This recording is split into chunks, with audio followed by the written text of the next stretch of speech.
tudo bem com vocês? Gustavo Pazotto aqui. Sejam muito bem-vindos ao canal De Olho no Jogo.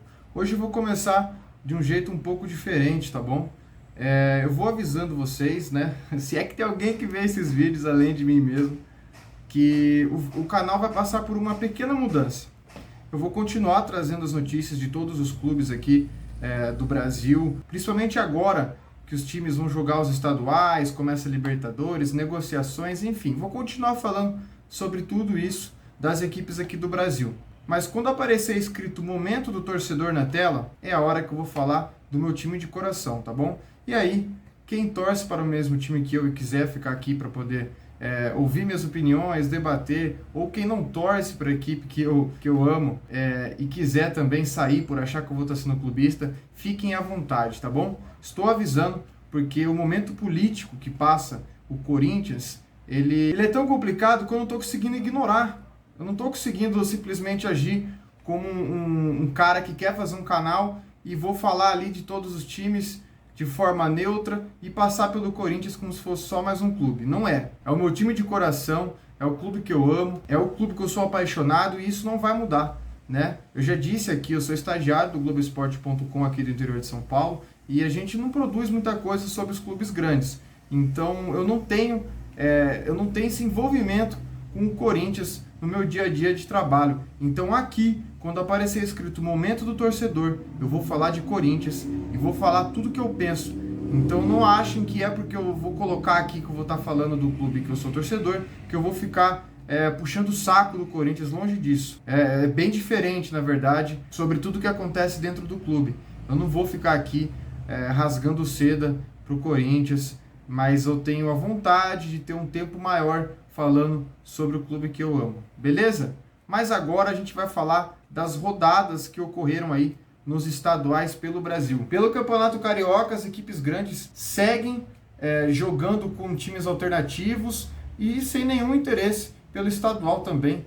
Eu acho totalmente compreensível. Você vai jogar um campeonato onde você pode perder os seus principais atletas em um torneio que sequer paga para as equipes que vão vencer.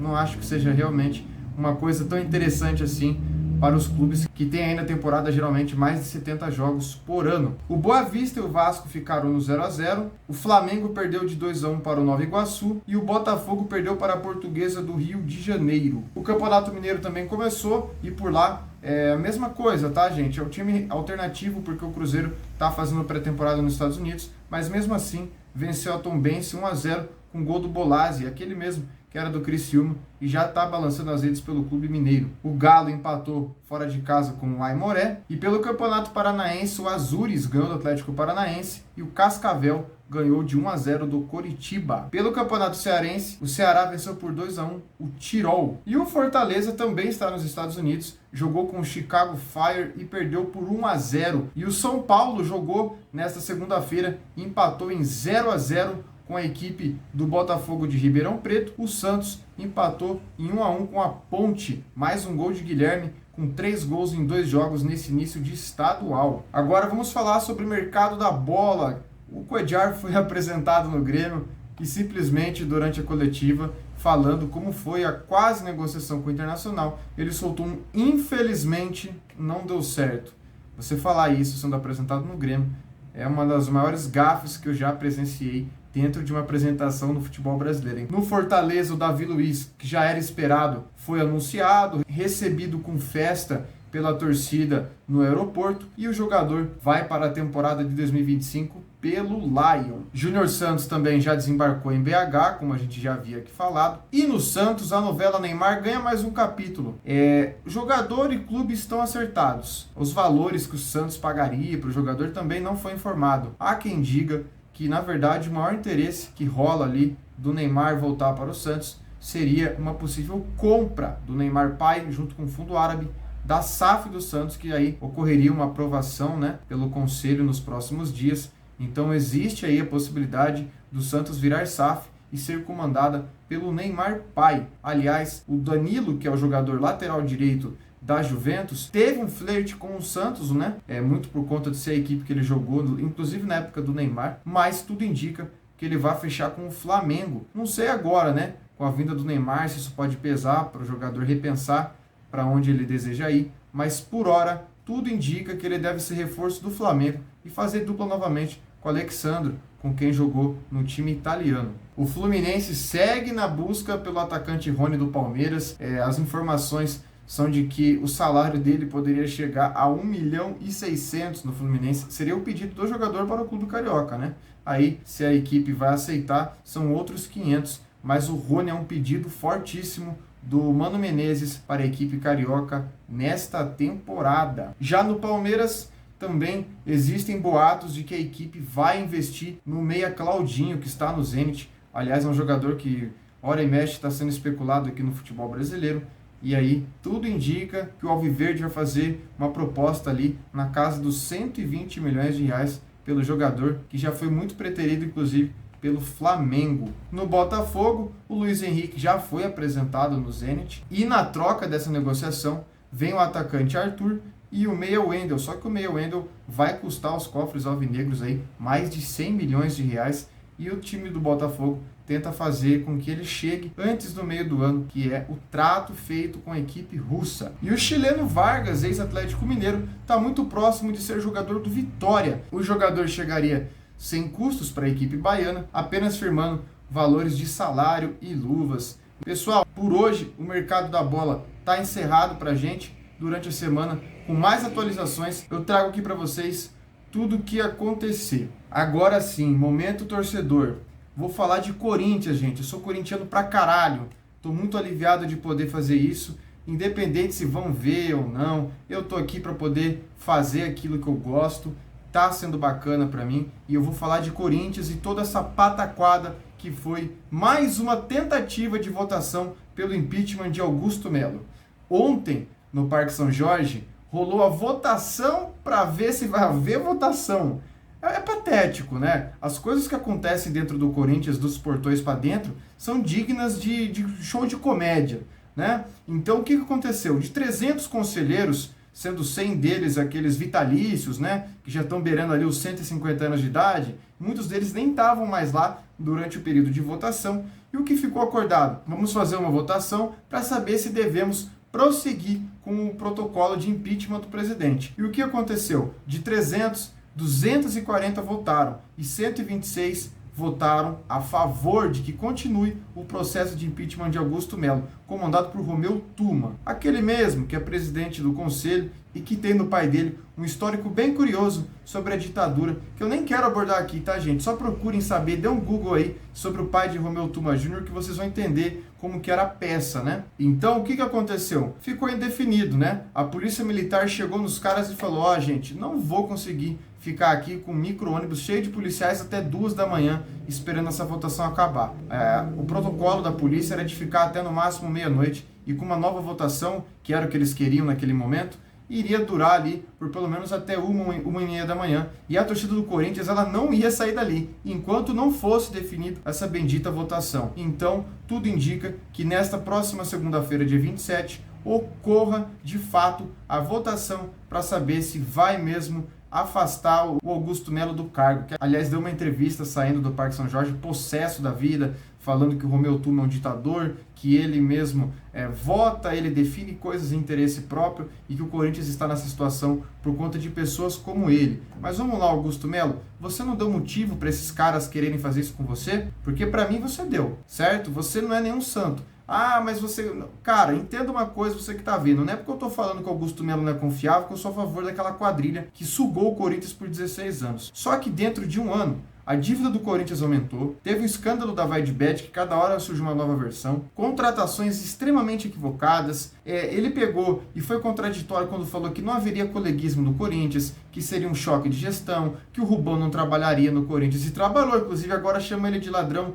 para Deus e o mundo. Então, se você levar em conta todos os erros do Augusto Melo, para mim tá aqui, ó.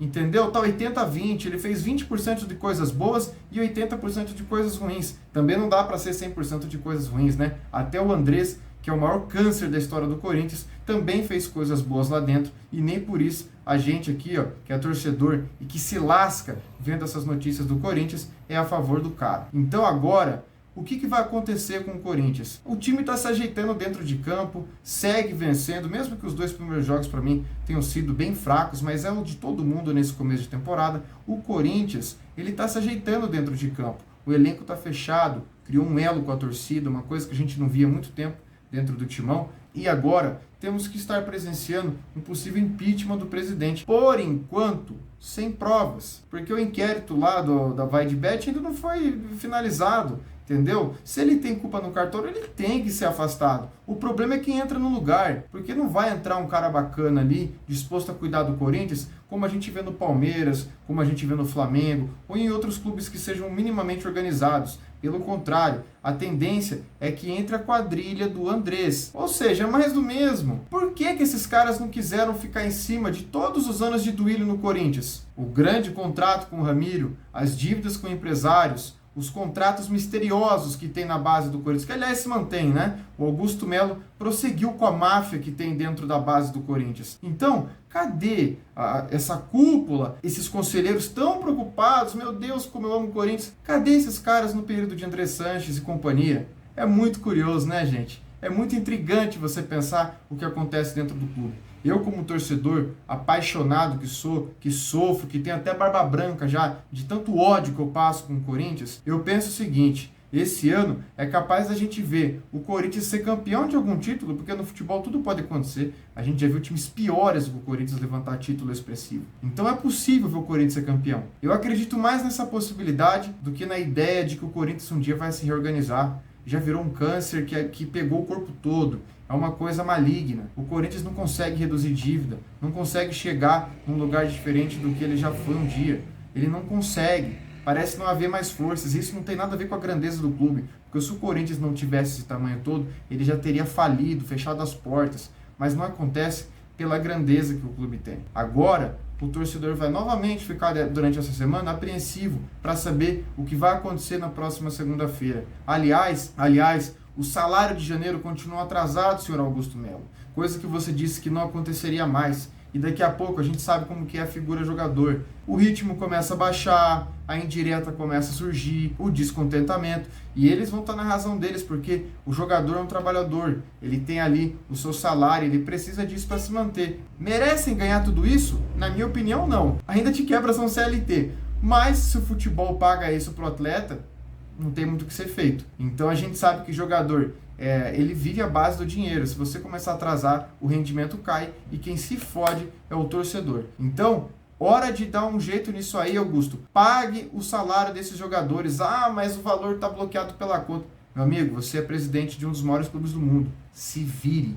Mas não deixe isso acontecer. Não dê motivo para que os atletas comecem a jogar menos e complicar ainda mais o Corinthians, que vem de anos fazendo o seu torcedor passar vergonha, né? Se você pega aí 2018, 2023, 2024, quase que o Corinthians é rebaixado, perde semifinal para o São Paulo, que é um dos grandes rivais, não conseguia ganhar do Palmeiras há pelo menos 4 anos. Então, são muitas humilhações que o torcedor corintiano tem passado nos últimos anos. Augusto, se você realmente é um cara honesto, se você realmente tem interesse em salvar o Corinthians, mude. Pare de dar motivo para os caras quererem fritar você, porque até agora você tá sim dando sopa pro azar. Pessoal, por hoje é só. Eu realmente fiz esse vídeo aqui mais voltado pro Corinthians e tô sendo muito educado ainda, tô sendo bem sincero, tá? Eu não quero ficar falando palavrão aqui, mas eu tô me segurando para poder não falar coisas horríveis que eu realmente penso sobre esses caras. Então é isso, até o próximo vídeo. Fui.